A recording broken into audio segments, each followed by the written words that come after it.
Welcome back to the channel, guys. Today we're going to be doing a quick compression test video.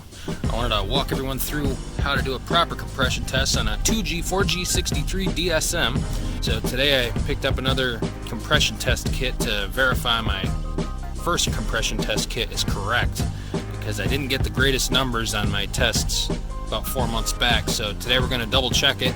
I'm going to show you what to do, the proper procedure for checking and verifying your compression in each cylinder, and we're going to get the results and see whether or not we are going to end up doing a piston re-ring or piston swap. Not 100% sure yet. Let's jump into it and find out. So step one is going to be making sure that you get this bad boy all the way up to full operating temperature. So you're going to want to run the engine until you hear the radiator fans kick on, or until you notice the needle levels out on the temperature gauge on the dashboard. So we're going to go ahead and do that real fast. Alright, now the engine's up to full operating temperature, so what we're going to want to do is come over here, and at a normal 2G you're going to pull this 20 amp fuse that's labeled engine. I'm going to pop that one, and I have the inline fuse that I'm going to have to take out that runs straight to the fuel pump. And after that we're going to start pulling our spark plugs and wires off. We're going to take all 4 of them out. Then we're going to hook up our gauge. So I'm going to throw you off to the side while I get everything disconnected.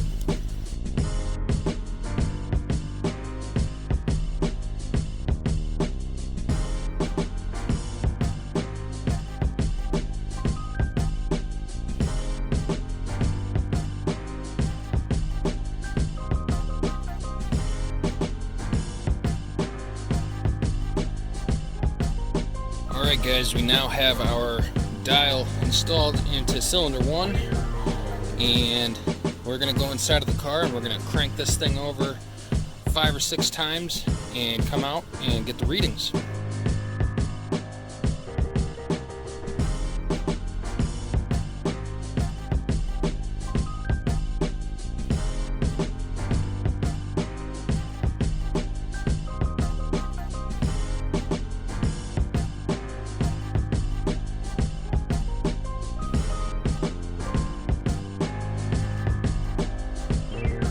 Alright guys, so something I wanted to mention is when you do the cranking to test your compression, you want to make sure that you have your foot to the floor on the throttle. I guess that opens up the air passageway into the engine and allows it to crank and give you a good accurate reading. I'm looking at right around 125 to 135 straight across the board.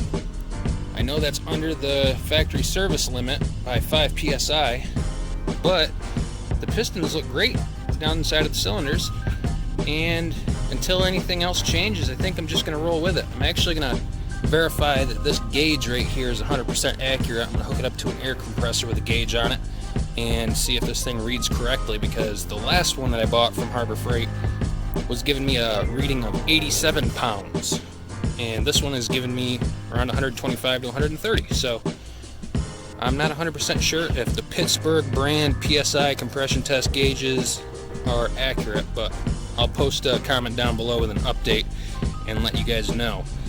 So now that everything's taken apart, we've gotten our compression readings finished. We're going to throw our MPI fuse back in, or our engine fuse, our inline fuel pump fuse, and we're going to connect everything back together, start her up, make sure she's all good to run.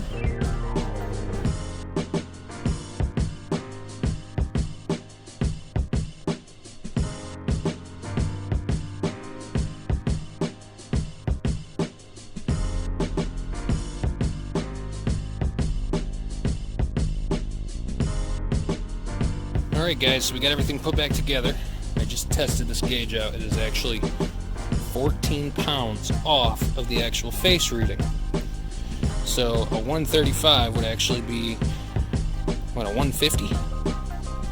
So 125, 130 range. We're not doing too bad if we had the difference in. Now we're going to try to fire it up real fast, make sure everything's plugged back in and good to go.